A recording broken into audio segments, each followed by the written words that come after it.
Hi, and welcome to the Couchlit Book Club. I'm Lauren. And I'm Lena. And we would love for you to kick back and relax with us while we chat everything reading. Before we begin, we want to acknowledge the traditional custodians of the land in which we're recording on, the Yagara and Turrbal people of the Meanjin Nation. Sovereignty has never been ceded. It always was and always will be Aboriginal land. So, in today's episode, we're going to deep dive into Australian literature with the same passion and depth that Tony Abbott used to bite into that onion. Australia has such a rich history, so when I think of Australian literature, my mind automatically goes to historical non-fiction. However, this somewhat undermines all of the amazing fiction writers we have right here in Australia. In fact, the diversity of stories that are now coming out of Australian authors is extremely exciting. One of the most popular and prolific modern Australian authors today is Trent Dalton. He's from Brisbane and he makes it known in every single page of his writing. Despite how niche his settings are to Australia, his books have received national recognition for his poetic writing styles and vivid storytelling. And I also think of the beautiful Growing Up in Australia series. These books feature stories about growing up in Australia from the perspective of various subgroups, such as queer, disabled, Aboriginal, Torres Strait Islander, and more. But what about you? What comes to your mind when you think of Auslit? I think the Australian bush and probably Sydney and Melbourne. I don't really think of much actually when you ask me that question, which is quite interesting because I do own over 20 Australian books. So that's kind of odd that I don't think of anything. But I guess perhaps that's because I'm not overly saturated and exposed to Australian literature. Like if I want to read or buy an Australian literature book, I do my own research, or I go to the bookstore or the library and I look in the Australian section. So I find a lot of my books through, I guess, my own means, and I stumble across them rather than seeking them out. Yeah, you find some real hidden gems that way. Yeah. So perhaps that's why I don't think of anything. But also, I think growing up, I would only ever see like Aussie books set out west that never interested me. That's boring to me, and I still find them boring to this day, so I won't pick them up. And I also think the only book that I was exposed to in high school was Neville Shute's The Beach, which I want to reread now as an adult, but when I was a 15-year-old, 16-year-old girl, I didn't want to read about apocalyptic nuclear war that could happen in Australia that was written in the 60s or 70s, whenever it was written. It was old-fashioned, I guess. So I always, growing up, associated with Australian literature with being boring or not for me, but I've obviously recently discovered that's not the case. I actually love Australian literature. For me, I think this transition of me seeing Australian books as boring to now discovering them is also a great example of how I think there is a bright future for Australian authors on the international scale, but even here back home as well. I feel like we're getting more emphasis put on our own homegrown authors, especially Trent Dalton and Craig Silvey, whose stories are accessible to the normal reader, even outside of Australia. Yeah. No, definitely. And I'm going to chat about Craig Silvey a little later in the episode, as he is one of my all-time favourite authors who, just happens to be Australian. But also, it's really important to recognise the origins of Australian literature, from colonial origins encompassing Indigenous and migrant literature, as well as representations of Asia and the Pacific. Long before colonisation in the 18th century, First Nations people were living and telling stories on country. They had no written language, but their songs, myths, legends and stories were part of an oral tradition handed down over centuries. And, much of this tradition served to explain the origin of the land and the people and the dreaming, which, we were taught about these stories in schools as Dreamtime stories, which were always so fascinating to me. But it wasn't until years after Australia had become an extension of European civilization that some of the Aboriginal and Torres Strait Islander stories were collected and actually translated. But even still, it wasn't until the 1960s that Indigenous writers were publishing their own works in English. Australian literature is so diverse and unique, so we asked our lovely audience over on Instagram, what comes to mind when you think of Australian literature? Kate mentioned Trent Dalton, of course, and I think his popularity really does correspond with his talent. I've read Boycefellow's Universe and his most recent work, Lola in the Mirror, which I actually just read last week. And although I can identify his writing style is a little too poetic and possibly optimistic for my taste, I cannot deny the way he's able to make all of the emotions inside of me bubble to the surface. Yeah, I had no idea who Trent Dalton was, despite being a journalism That's wild. Yeah, I know. And, he was obviously a very popular journo here in Brisbane, but also became very popular as the author of Boy Swallows Universe. And it wasn't until I was gifted his book, Love Stories, that I actually decided to give him a go. And I loved his Love Stories anthology, which, if you don't know, he went and sat on the corner of Adelaide Street and somewhere in Brisbane City and asked people to tell him their love stories. And it's just a journey. It's a journey. And there's actually a stage production happening for Brisbane Festival right now at QPAC. And I highly recommend going and seeing it, especially if you've read the book, because the same way that I felt reading the book was the same way that I felt watching the stage production as well. Even though Trent Dalton didn't do the stage production, it's got Trent Dalton written all over it. It was really, really good. As for his fiction books, I'm still yet to read them. I think I'm just waiting for my next home away from Brisbane, something to read when I'm feeling a little homesick. I think that's a perfect idea. And I haven't read Love Stories, but I think the concept is so cool. I definitely should give it a go. Kate also actually mentioned Tim Winton and Leanne Moriarty, some other arguably iconic names in Australian literature. Elise said that she thinks of outback and rural towns, similar to what you said. And I have to agree to an extent. Australia's bushland is so unique to our country, and using it as a setting for a story can be so incredibly powerful when it comes to world building and the authenticity of the story. Personally, I think the role of literary culture in modern Australia is to explore and tell the diverse stories from the unique groups and cultures in our society. So-called traditional Australian books certainly have their place, but I'm also talking about coming-of-age stories that rely on the unique experience of growing up in Australia. I'm talking about murder mysteries set in the Northern Beaches. I'm talking about a cheesy rom-com set in rural town Warwick. So, in saying that, let's get into some of our favourite Aussie books and what makes them so bloody good. We're definitely not going to cover everything in today's episode. These are just a few of the many gems we've read and love. Choosing just 2 books to discuss today was very, very hard. I couldn't even stick to it. I do have 2 honourable mentions. So I never realised how much I love Australian literature until I reorganised my bookshelves earlier this year and realised that I actually have enough Australian books to dedicate to a sizable chunk on my bookshelves. So I started thinking, well, what draws me towards Australian literature? And I think it's because it's what I know. It's the lingo I speak, it's the culture I live. But I also think it's that Aussie underdog character personified. So, we still celebrate when an actor from Home and Away or Neighbours makes it big in Hollywood. We still celebrate when small, musicians or artists here in Australia make it big in the music scene. But then we are also starting to do it with our authors. And I think authors are finally getting the recognition that they deserve on an international scale. And I think that's what draws me towards the Australian literature, because they're no longer being dwarfed by the British and American influences. So before I chat about the 2 books, I do have 2 honourable mentions. First one is Tara June Winch's The Yield, which is as much a story of celebration of what was and endures, as well as a powerful reclaiming of Indigenous language, storytelling and identity. I tabbed the hell out of this book and it was just beautiful and I learnt so much. It basically has a mini dictionary within it of Indigenous place names and just names for general things. And then the second book is Picnic at Hanging Rock by Joan Lindsay, which is an Aussie classic set in the bush of Victoria in 1900 when 3 schoolgirls and a teacher go missing. I think it is one of the best descriptions of the Australian bush that I have ever encountered. Wow. Yeah.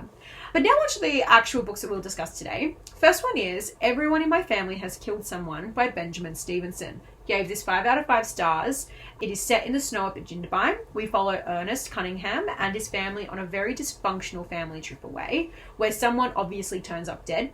But because everyone in his family has killed someone, they don't know who killed this person. And so you go on this journey, and it's a pretty intense one too. Now, it is fiction, but it reads like a memoir. So the writing style is quite intriguing. So basically, the book is written as if Ernie himself is the author, not Benjamin Stevenson. And Ernie loves to break the fourth wall and talk directly to you as the reader, but he also loves to over-explain his thoughts behind writing the book. So you also feel like you're getting a lesson in how to write a murder mystery. That's cool. Yeah, it is pretty cool, and it continues throughout the series as well. So the second book, for example, also does that whole over-explanation thing, but it doesn't feel repetitive. I don't know how the author manages to nail that on the head, but it does not feel repetitive. You feel like you're still learning something. And also the dark humor is also great.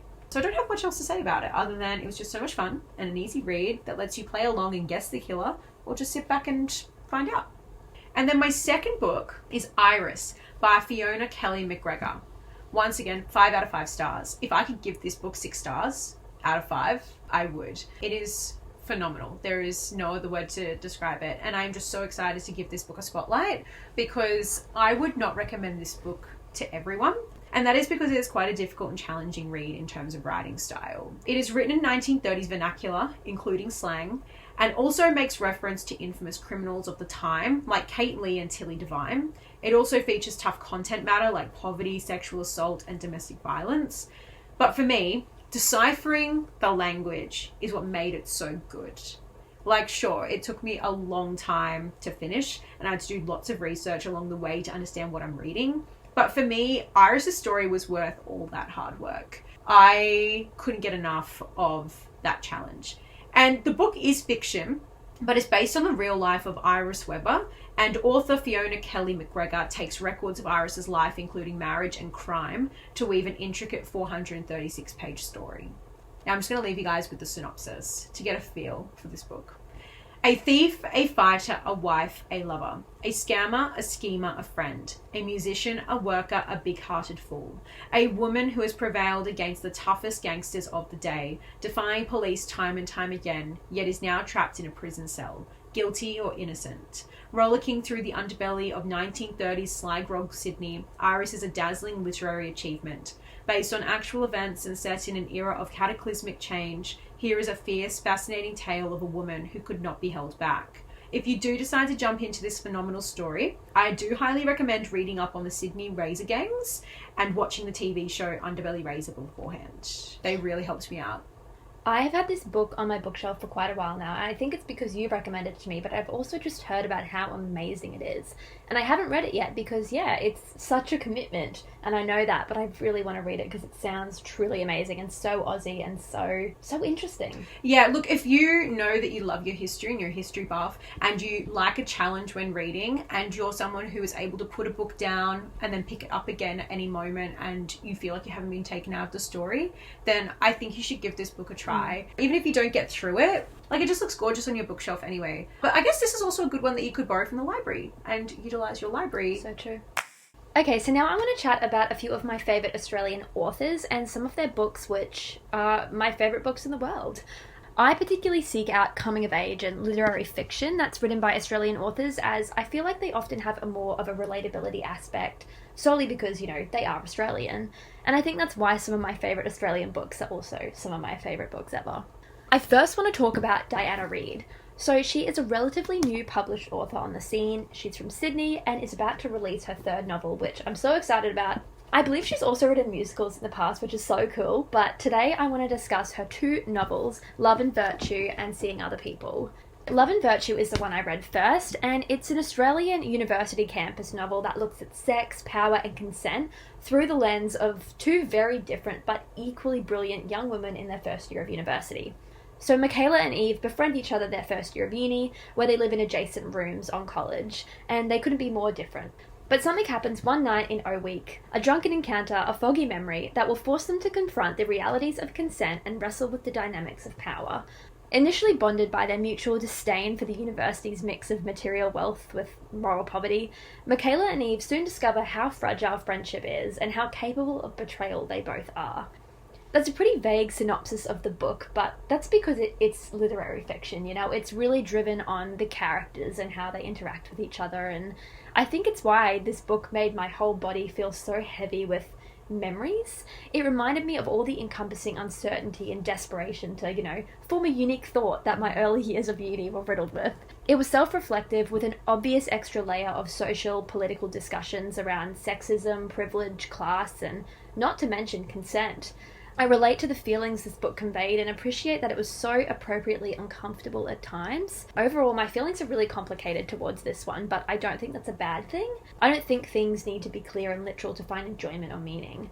And Seeing Other People, this one's definitely a different tone. It's a lot more romantic, light, fun, bit of a summer read. It is a darkly funny story though, and it's set during COVID lockdown. So I understand if it's not for everyone. I know that a lot of people, if they hear it's set during COVID, they're like, no, simply not for me.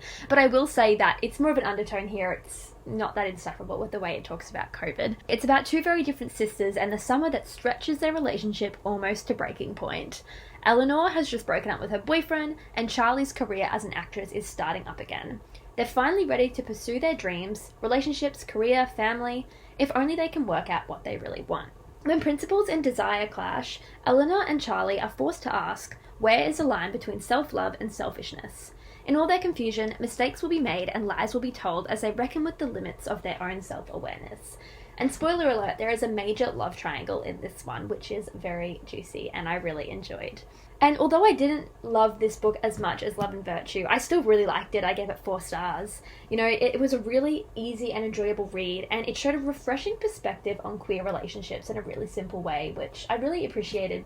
Yeah, so Diana Reid has never been on my radar, but perhaps she's on my radar now. They sound really cool. Yeah, I just really want to spotlight her as I think she's really got something interesting going, and people compare her to like Sally Rooney, but I wouldn't go that far. I think she's quite unique and really sensitive and delicate with the way she talks about things, and yeah, her books are really comforting to me even when they're talking about not so comfortable things. Now it's time for a little bit of Craig Silvey praise. The thought of my favourite author ever being a man is scary to me, but it's true. He is so good. I've only read 2 of his books, yet he is my favourite because they are amazing books. And honestly, I think he deserves the same hype as Trent Dalton.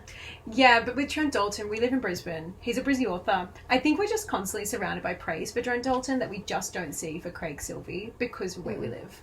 Definitely. I think Trent Dalton's fan base is a little bit like Swifties sometimes. Oh my gosh. Actually, that's really good correlation. Yeah, definitely. I mean, I like Trent, but I feel like if you have any level of critique for him, people jump down your throat. Oh, absolutely. Yeah. I could so see that. But with Craig Silvey, his books are actually on school programs. Award-winning. Yeah, they're award-winning and they're part of school programs. This is true. So Craig Silvey, I think, already has a leg up on Trent Dalton. On a national scale, definitely. There are still so many comparisons between the two, particularly the raw and vivid use of emotion they create through their writing, discussing themes including class and gender, and the use of symbolism is really strong in both of their writings. I do find Trent's writing to be a lot more symbolic and poetic than Craig's, which I sometimes takes me out of the story, which is why I think I do prefer Craig's writing.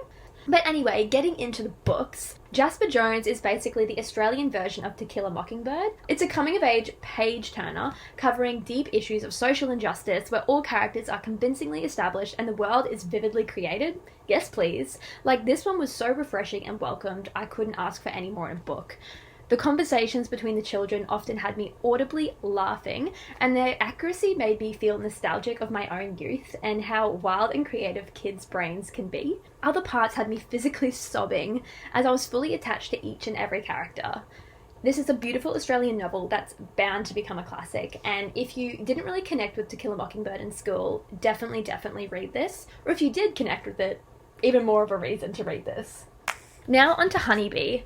So, Honeybee, again, a 5 stars for me. I was recommended to read this by Kate, who I mentioned earlier in the episode, and my other friend Vicky, and I'm so glad I did. This is probably my favourite book that I have ever read. I really want to reread it, but it is so emotional, so it's a really challenging one, but it's such a beautiful book. It follows 14-year-old Sam Watson's journey towards self-acceptance and becoming confident in their own identity through family struggles and an unlikely friendship with an old man.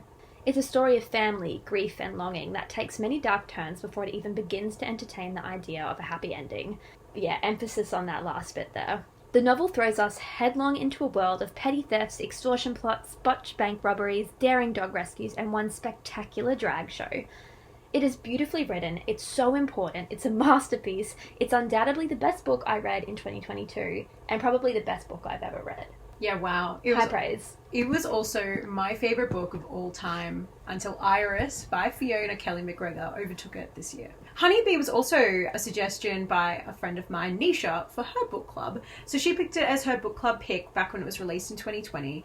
And honestly, I think Nisha can be thanked for my now love of Australian literature because Honeybee was the very first Australian fiction book that I had ever read. So I didn't get to read Jasper Jones' back when it was like in school for some reason. I don't know why, but yeah, I never got to read it. And then obviously Neville Shute, I didn't actually finish the book. So Honeybee I count as my first completed Australian fiction book, and I fell in love with it. But I fell in love with it because it was out of my comfort zone. At that age, I didn't really veer off what I was reading. And at that time, it was pretty trashy stuff that I was reading. So I didn't think Honeybee was going to be for me. But I was so wrong about that. Like, I absolutely fell in love with Sam. And I fell in love with Vic, the old man. And I think the whole concept of the title as well being Honeybee, which you find out throughout the book, is just, there's no other way to put it but gorgeous. Yeah. I think gorgeous is the right word. It makes me want to cry thinking about it. It is so beautiful because of how beautiful and both emotional. It's just... And it made me smile, feel proud and cry. But it also opened up my eyes to other people's experiences because I was living in my own little bubble at that time. And to read something so colourful and desperate and inspiring really stayed with me. So much so that, yeah, it ended up becoming my favourite book of all time for nearly 4 years. I would love to meet Craig Silvey. I would too. Oh my gosh. Hey, if he ever bring him on the pod. Yeah, if he ever has a little author discussion night, I'm going along. Yeah, for sure. And now to our media spotlight for this month. We are talking about the role of libraries. I was just scouring the internet for news stories for this segment, and I came across one that comes up a lot. And over in the USA, an online library service called Open Library, operated by Internet Archive, has been found in a lower court ruling to be infringing on the copyright of publishers.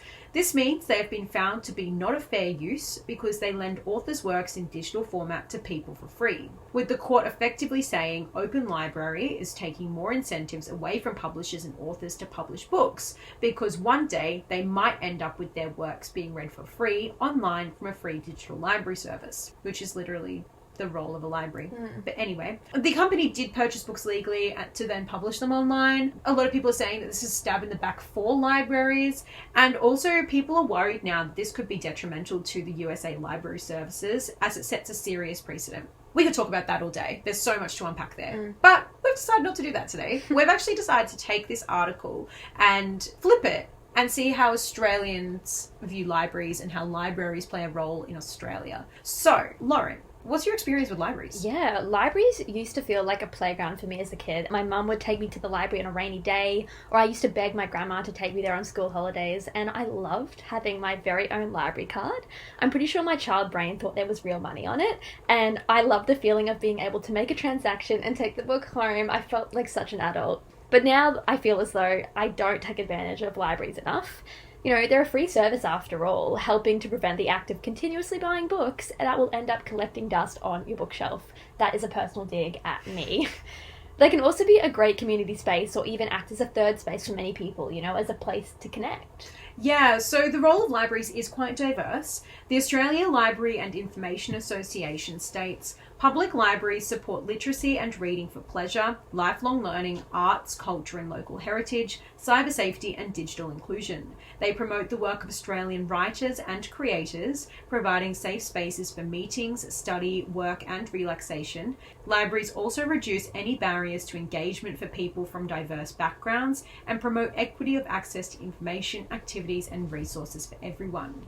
So over on our Instagram, you guys told us that you visit the library occasionally, with most people responding once or twice a year. Sure, I think this number could be higher, but I also think it's great that people are just going to the library at all, and I think that should be a goal for everyone. Visit your local library once or twice a year, because using those services that are available for us ensures that those services stay around for us as well. True. We use libraries a lot during school and uni, but once we leave academics, many of us forget that they exist, and I've definitely been guilty of that. And I think libraries are actually way more important than people realise in the social landscape of 2024. They are a free and safe third space. They offer refuge indoors with heating and air conditioning. They offer free access to information.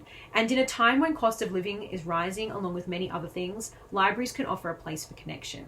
So, switching focus to available services now, Lauren, do you have any knowledge about what services are available at your local library? Yeah, I mean, like you said, during uni I used to use the library to Like, my desk is in my bedroom. Sometimes I would want to get out and just use a desk that wasn't right next to my bed. So I would use the library for that. You know, they've got free Wi-Fi, printing. I would kind of engage in that a little bit. But now I'm honestly not too sure. I do know that one thing I do use is the Brisbane Council Libraries have an app you can use to reserve books and go pick them up. It's really great. And get ebooks on there as well. Other than that, though, not sure. Yeah, okay. Well, I jumped onto the Brisbane City Library's webpage, and they offer, among other things, this is just a small list of things, 24/7 lockers, access to ebooks and audiobooks, meeting room hire, access to the Brisbane City Archives at Maruka, a home library service, and a media conversion station. So the services are quite diverse, and I think anything that you need, you could probably get from your local library. And on the topic of ebooks and audiobooks through the library app, you can also download the app called Libby. And Libby is a worldwide app that has all the e-catalogues of local and public libraries uploaded to their app. So all you need to do is have your library card and search for that library that you have the card for. And then you can hire out ebooks and audiobooks through that instead. That's really cool. Yeah. I didn't know about that. So, you know, maybe you don't want to download the app or whatever from the library. You can always download Libby as well. And that also comes in handy when you're maybe travelling. Maybe you're in a different place and you can get a library card for there instead. And libraries are so fun as well because you're not just discovering books what, you know, are marketed well or what have money behind them necessarily. You're discovering old books, new books, so many books you might not discover in a bookstore or online. Like, it's such a different space. Yeah, and look, I think libraries being online is a really fantastic advancement and just opens up more opportunities for people to be curious, gain knowledge, and, you know, have an outlet. And I think that article really hyperbolized maybe one or two authors and them going, oh my gosh, my work's being read for free, I want people to pay for it, and the media just ran with it. Oh, I think it's something really interesting that maybe we can discuss in the future, because you're so right, what we were mentioning before, like, libraries are about equity and giving everyone access to reading, whereas I understand why authors and publishers might get a bit peeved that less people are going to be buying their books because they can hire them for free from the library. But let's think about reading. Let's think about people who get to read your book, and I think that's an important and interesting conversation we can delve into further. Yeah, and in my research for this segment, I actually came across a comprehensive guide from Authors Services Australia on how to get your own book into Australian libraries. So libraries here in Australia are actually, for a lot of up-and-coming authors, the very first big step in their career. Okay, it's officially that time of the episode where we're going to be reviewing our book read of the month. So as you know, if you follow us on Instagram, our September book club read was Book Lovers by Emily Henry. And I'm so sorry if you listened to our reviews of the Thursday Murder Club and was like, wow, these bitches are really negative. Because we have another negative one for you today. I'm so sorry. And I think maybe even top it. This actually might be more negative. I think so. I think this probably is worse. But anyway, we're really funny, so keep listening. So, Book Lovers is my third Emily Henry read, and simultaneously probably my third ever romance read. So because I'm not a big romance reader, I don't have all that much to compare to. But I will say, this has to be my least favourite Emily Henry and romance read so far. My biggest gripe with romance are the stereotypes, cheesiness, and certain sex scenes that add nothing to the plot or character development. Call me a prude, I don't care. The sex scenes or passages in this book, they were so stilted and awkward, and I don't think they meant to be awkward either. No, I don't think that was the intention. I think their dialogue didn't fit their characters. I think it didn't feel natural, so much so that I didn't read one of them. Oh, I skimmed so many of them. Yeah. You know, and this is the reason I avoid romance novels typically. It's the innate amount of cheesiness that comes with the territory evokes such a level of cringe in me that I just can't see past it. If I am playing devil's advocate here, what I did really enjoy about the book was Emily Henry's use of metaphors. The way she weaved them throughout the book without taking away from the story really did elevate the writing for me. What do you think about the metaphor use? No. Wasn't for you? No. Maybe I'm just trying to find one silver lining. Maybe. There was one particular metaphor in particular that I can't mention because it's a spoiler, that really did my head in. If anyone reads it, it's in reference to a shark. But, in saying that, too much of the writing felt extremely overly sentimental, cheesy, and repetitive. And by repetitive, I mean both the plot and the vocabulary. And I know Emily Henry has a good vocabulary. I've read other ones of her books. Like, I don't know what she was doing here, girl. Synonyms.com is there for a reason. I use that shit on the daily. The characters were described so often, but in the same way every single time. So much so that I could only picture Charlie's character as a faceless man with really big eyebrows, and Nora's character as a faceless tall woman who just really loves to wear heels. I never felt deeply about any of the characters or any of the situations, not because I'm a heartless blob, but because the writing did not bring me into the story's world. Instead, it felt like a really average Hallmark movie where the outfits were more important than the script, or an engaging storyline. As for it being cheesy and over-sentimental, by this I'm specifically referring to the relationship between Nora and the love interest Charlie, and Nora and her sister Libby. So their relationship seemed so binary to either one extreme or the other. The situations could have been made quite complex and interesting, but something about the tone meant that they came across overly sentimental and even trivial at times. And lastly, I guess I do kind of have a problem with the plot. The whole story is basically watching Nora live out other people's lives because she refuses to help herself. Now, I understand this was intentional, aiming to portray Nora's grief after losing her mother and how she feels stuck in the past. But it did make the plot feel very stale, particularly when you find out the one thing that finally pulls her out of the past is, you guessed it, a gorgeous brooding man with really big eyebrows. A stereotype that I personally tire of. Now, I don't hate this book, but I think it hates me. I just don't get the whole appeal of the romance genre. And also, I take back what I said in my Beach Read review. Writing about writers, or writer adjacents, is starting to feel less charming than it is repetitive. I don't like this book. If it wasn't a book club read, I would have DNF'd the shit out of this. Where should I start? In hindsight, the premise really wasn't my kind of story anyway, so my enjoyment was probably doomed from the start. But the book is giving the proposal meets Schitt's Creek vibes, which are both comfort shows of mine, so I really thought I'd at least like it, but I didn't like it at all. Not even one bit. Like, I'm only giving it 2 stars because there were some redeeming qualities, which I'll get onto. Let's talk about characters first. I was so far from invested in any of the characters.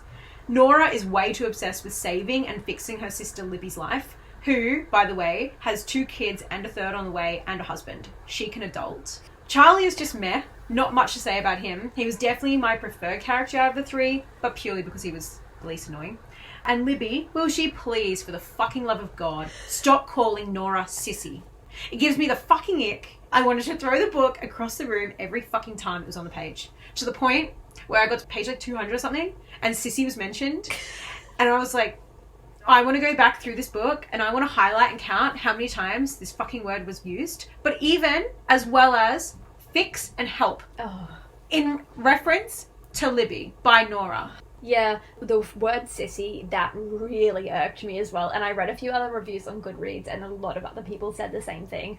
And the way it was written, like, what? Like, why couldn't you call her Nors or something? Or just like anything else. It didn't make any sense in the context of the character, or it made no sense. Oh, anyway. Now to the plot. Doesn't get much better. Like you said, Lauren, the book is about Nora living not for herself, but for others, because she was obviously parentified growing up and had a complex childhood, which could have been made interesting, but instead it was boring. We then watch her overcome this protective, highly strung nature of hers and open up to people. Wow, her carrot's been removed from her ass. It's nice. But reading that plot was insufferably boring. And I'm going to share with you the point in the book where I was just like, yeah, nah, this is not it. Nora says, I'm not convinced, but Libby is happy. And Libby's happiness has always been my drug of choice. Boring, lame, get a life. I fucking know that my siblings' happiness is not the drug of my